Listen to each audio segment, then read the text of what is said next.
व्यक्ति बड़ा सस्पिशियस लगता है। ये जो व्यक्ति आपको हर उस जगह पाया जाता है जहां पर दंगे होते हैं, जहां पर आगजनी होती है, जहां पर लोगों को भड़का के एक दूसरे को मारने की बात करी जाती है, चाहे वो एएमयू हो, चाहे वो जेएनयू हो, चाहे वो शाहीन बाग का आंदोलन हो, चाहे वो अब किसान का प्रदर्शन हो। ऐसा क्यों कि जहां जहां पर खून की होली खेली जा रही है, जहां पर एक दूसरे को मारने की धमकी दी जा रही है, जहां जहां पर पब्लिक जितने भी ट्रांसपोर्ट है, पब्लिक प्रॉपर्टी, उनमें आगजनी की जा रही, वहां योगेंद्र यादव नजर आते हैं। तो कहीं ना कहीं नजर आ रहा है कि आप उन कड़ी में से कड़ी हैं जिन्होंने निरंतर हिंदुस्तान और दिल्ली की छवि को खराब करने की कोशिश करी है। पहले आपने करा था जब पिछले साल शाहीन बाग, जब ट्रंप साहब आए थे, इतने बड़े राष्ट्रपति आए थे, अमेरिका के राष्ट्रपति हिंदुस्तान में, और आपने बदनाम कर दिया पूरे हिंदुस्तान को, पूरी दिल्ली को। अब 26 जनवरी के दिन आप लोगों ने दंगे भड़काए और देखा गया है।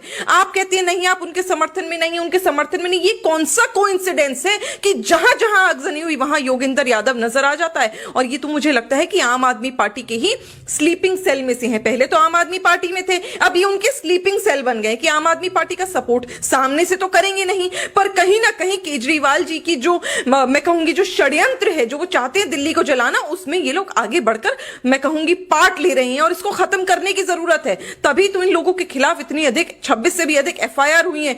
अब समय आ गया है कि अब इंसाफ होगा और अब इन लोगों को जो आगजनी कर रहा है, दिल्ली की जनता को बरगला रहा है और दिल्ली को जला रहा है और गड्ढे में फेंक रहा है, इनको जल्द से जल्द सलाखों के पीछे भेजा जाएगा।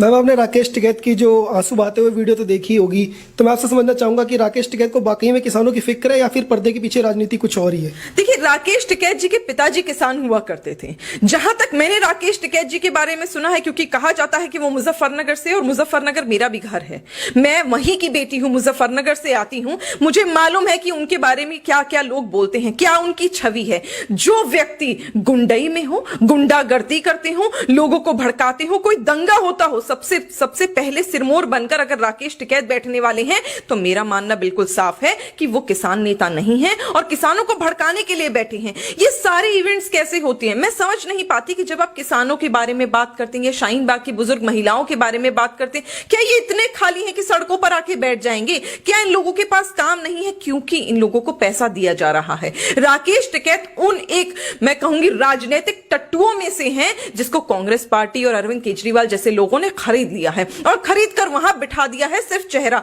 जितने लोग वहां बैठे वो सिर्फ और सिर्फ किसान का भेष धारण करके बैठे, और क्योंकि 26 जनवरी को जो आगजनी हुई वो मेरे देश का अन्नदाता नहीं कर सकता। जो आगजनी आप लोगों ने करी और हमारे जितने भी पुलिस के भाई बंधु हैं उन लोगों के ऊपर आप लोगों ने चढ़ चढ़कर उनको तलवारों को लेकर आपने मारा, आपने उन लोगों के ऊपर भाले चलाए, आप लोगों ने इस प्रकार प्रदर्शन किया जिसकी वजह से आप अपने आप को जाट कहते हो। जो पुलिस में जाट है उन लोगों को आपने अपना भाई बंधु नहीं समझा, आप लोगों ने उन्हें धकेल दिया, वो खाई में कूदे, वो लाल किले की खाई में उन्हें अपनी जान बचाकर भागना पड़ा। कितना दुख होता है ये देखकर, और उसके बाद कहते हैं आप कि नहीं आप किसान है तो मेरे देश का अन्नदाता। ऐसा नहीं हो सकता। अगर आप ये कर रहे हैं तो आप बहुत ही घटिया और गलीच लोग हैं, और राकेश टिकैत लोगों को बरगला रहा है। जितने किसान भाई बंधु वहां बैठे हुए थे भड़कावे में आकर, उन्हें समझना चाहिए कि जब कल को उनको अगर वो गलत करेंगे और उन्हें जेल में डाला जाएगा ना, तो राकेश टिकैत उन्हें बचाने नहीं आएगा, योगेंद्र यादव उन्हें बचाने नहीं आएगा। वो अपना राजनीतिक उल्लू सीधा करके उनकी कनपट्टी पे बंदूक रखकर, उनके कंधे पे बंदूक रखकर चला रहे हैं।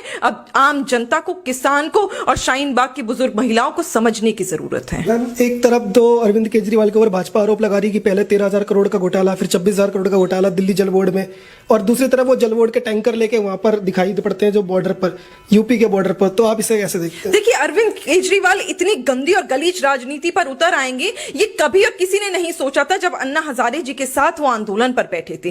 पर हमें तो तभी समझ जाना चाहिए था कि जो व्यक्ति ये कहता था कि मैं कभी राजनीति नहीं करूंगा, उन्होंने अन्ना हजारे को बदनाम कर उनको कुचल कर आगे बढ़ने का जब काम किया था, हमें तभी समझना चाहिए था कि ये वो व्यक्ति है जो दिल्ली को लूट कर खाएगा। जब आपने फ्री के वादे कर दिल्ली की जनता को बहला के फुसला के वोट हासिल करे और सरकार बनाई, हमें लगा शायद अब आप में शर्म होगी और आप दिल्ली की जनता के लिए काम करेंगे। लेकिन क्या करें, आप लोग तो इतनी गंदी और गलीच राजनीति कर रहे हैं कि 26,000 करोड़ का आप इतना बड़ा घोटाला कर कर बैठ गए। नहीं तो आप आइए ना, आपके मुख्यमंत्री यानी अरविंद केजरीवाल जी खुद आए, मनीष सिसोदिया जी खुद आए, राघव चड्ढा जी आए, इनके भारद्वाज जी आए और आकर बताए ना, सफाई दें कि 26,000 करोड़ का अगर हम घोटाला क्लेम कर रहे हैं कागज पत्री के साथ भारतीय जनता पार्टी के लोग, तो आकर सवाल का जवाब क्यों नहीं देते? क्यों बिलों में घुसकर बैठे हैं? क्यों इन्हें तब प्रेस कॉन्फ्रेंस याद आ जाती है अगर शाहीन बाग के लोग ज्वाइन कर लेते हैं भारतीय जनता पार्टी या कोई और मुद्दा होता है? इन्हें इस पर प्रेस कॉन्फ्रेंस नहीं करनी चाहिए। आप आकर जनता को सफाई दीजिए ना। पूरी दिल्ली में बोर्ड्स लगे हुए हैं, 26,000 करोड़ का आप लोगों ने घोटाला करा है। आप बताइए, जनता जवाब मांग रही है। एमसीडी के कर्मचारियों के हक का पैसा कहां है?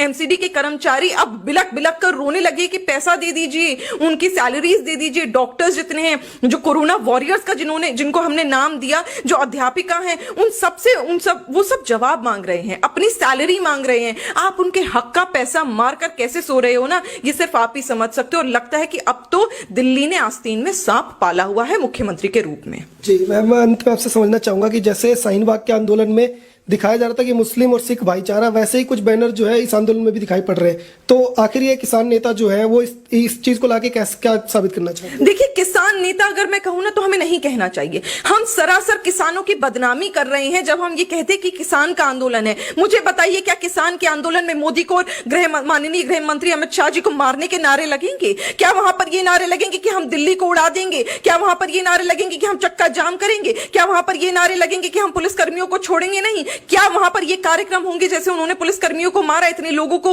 उन्होंने उस दिन जाम में फंसाया, लोगों को खून कर दिया, लोगों को दिक्कत दी, आम जनता को दिक्कत देने वाले मेरा किसान नहीं हो सकता? तो हम सरासर किसान के साथ नाइंसाफी कर रहे हैं जब हम इस आंदोलन को, इस झूठे प्रदर्शन को किसान आंदोलन का नाम देते हैं। कहीं ना कहीं अब हमें समझने की जरूरत है, आम जनता को समझने की जरूरत है कि सिर्फ और सिर्फ राजनीतिक टट्टू बैठे हैं, चर्चा में